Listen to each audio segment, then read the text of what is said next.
Hello, my fellow broke aristocrats. It is I, your favorite broke aristocrat, Whimsy, Dr. Whimsy, and I'm here to publicly shame myself into cleaning up my budget yet again. All right, so the first question you're going to ask yourself, other than why are you watching this, is just how frugal are you? This is a question that Sensible Money Mom mentioned recently when she was interviewing Under the Median. And that's kind of cool that those two channels were interviewing one another because they are my two favorite channels. I watch both of them quite a bit. What's different about me and my situation, though, is that I'm single, no kids. It's just me and my cat. And so I tend to also be attracted to channels that focus a lot on single living, minimalism, etc. Yeah, so I like. So if you're looking for somebody who's single with pets, Prepper Princess has also some great stuff.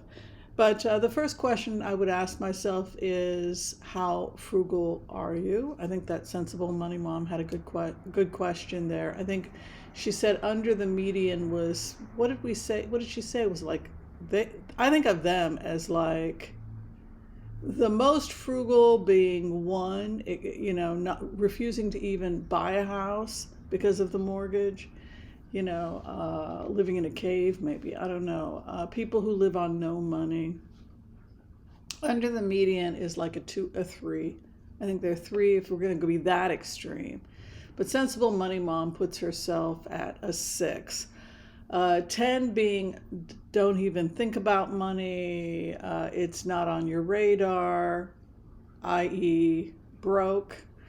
That would be a 10. That would be me most of the time if I don't educate myself. So you're broke, you don't have any money, you're living well beyond your means because you have no concept of what money is. Another way to look at money is to think about it in terms of helplessness. Were you raised to be empowered, or were you raised to be helpless?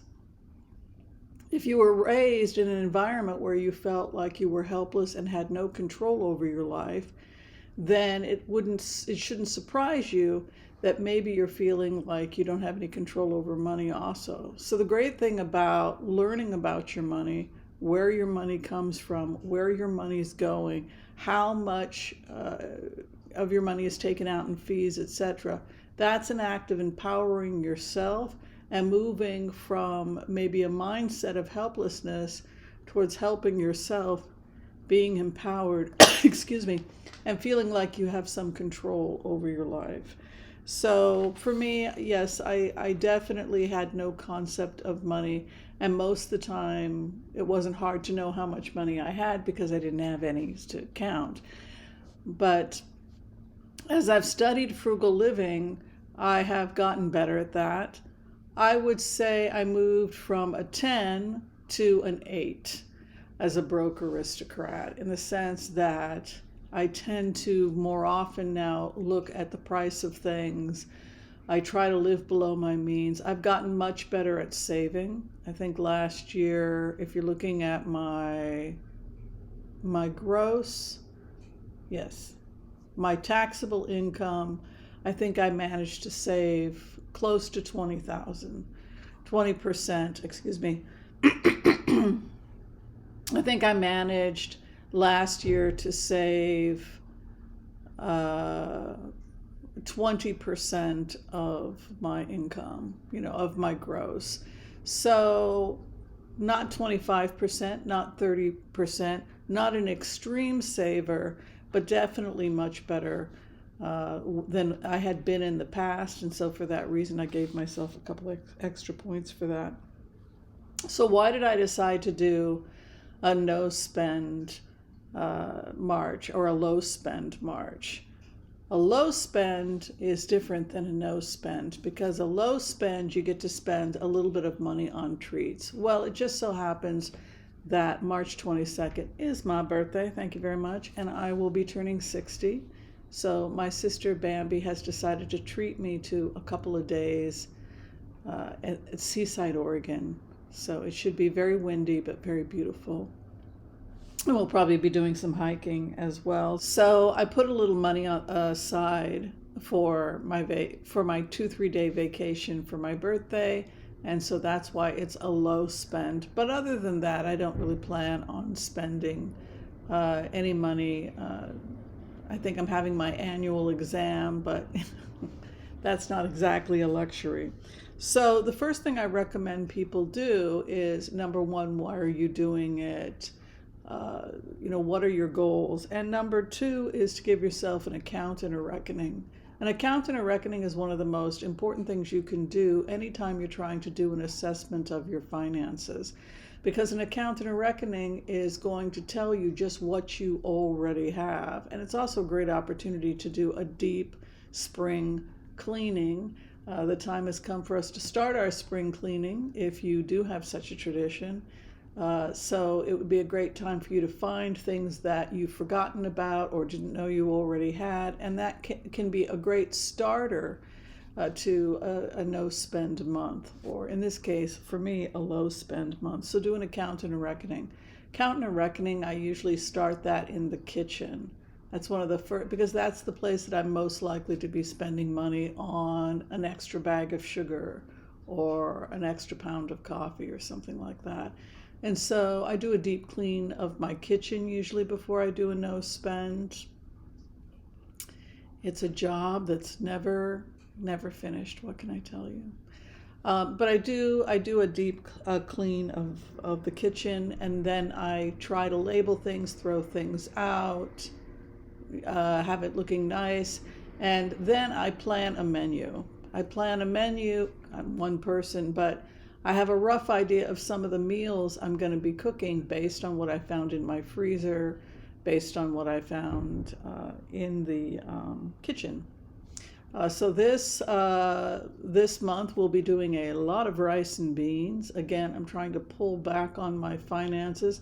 I'll talk a little bit about more what my goals are for, say, April, May, and why I'm able to go so low, and what the goal is. But suffice to say, from my account and a reckoning, I get a pretty good idea of what projects I want to work on, what recipes I'm going to be using for my kitchen, etc. I also start some of my planting. I have a little garden here. It gives me a couple heads of lettuce, a couple spinach, Swiss chard, etc. I do get some celery, etc. So it supplements a little bit. It hasn't really made money, but I also like to cut the tops off of things like celery and replant celery, and that's been another way of getting my vegetables back. So the last bit of advice I would give you is to treat this like it's fun. Have fun with it.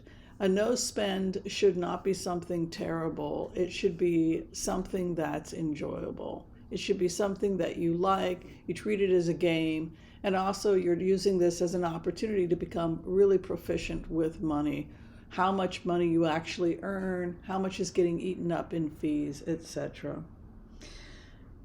In terms of doing an account and a reckoning, the next thing you're going to want to do is figure out what you want to let go of, what's costing you so much money, and what you are not willing to give up on. So after I do an account and a reckoning, I go back to my budget.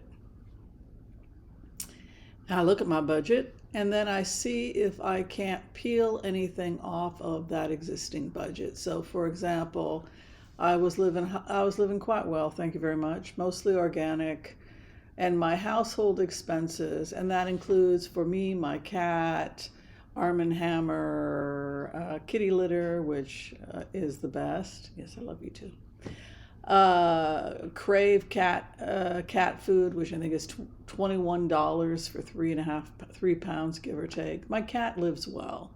Then we have our toiletry items, food for the kitchen. I just put it all together. I don't have separate. I just call it the household budget. Also, if I have to buy a pen or something like that.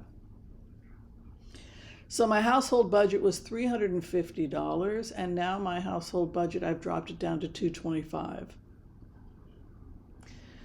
And the reason is because I feel like I was out of control. I would put the household budget at $350, and then I would run up $700-800 just because I don't know what. Having a craving for this, having a craving for that, etc., etc. So I'm really trying to be mindful. When I went back and did my accounting and reckoning, to pull back on the existing budget, and this is if you had had a budget before, give yourself a realistic budget now if this is the first time you're budgeting. And that was just the main thing. Like I said, the last note I wanted to give you guys was to have fun with it. And finally, number 5, treat it as an opportunity to empower yourself so that you feel that you are finally taking some control over your life. You're learning to cook from scratch. It's amazing how many skills you can get from becoming frugal. Learning how to reuse things, learning how to fix things at home, often by using things you already have in your house, making rice and beans, whatever it is. There's a lot of fun that you can get and a lot of benefits that you can get from doing either a low spend or a no spend month. All right, in terms of my goals, finally, the last thing, I'll probably travel, I think, in May. If I so desire. One of the reasons why I live very frugally is because I love to travel, and I don't like to travel frugally. I tend to travel in 2 to 3 star hotels, not fancy schmancy, but I like a nice clean hotel with breakfast. So in order to do that a couple of times a year, I choose to live very, very frugally. All right, I hope you enjoyed watching this video about my low spend March. Be sure and share, like, subscribe, and tell me what you're doing to take care of yourself without breaking the bank. And we'll see you next time. Be well. Bye-bye.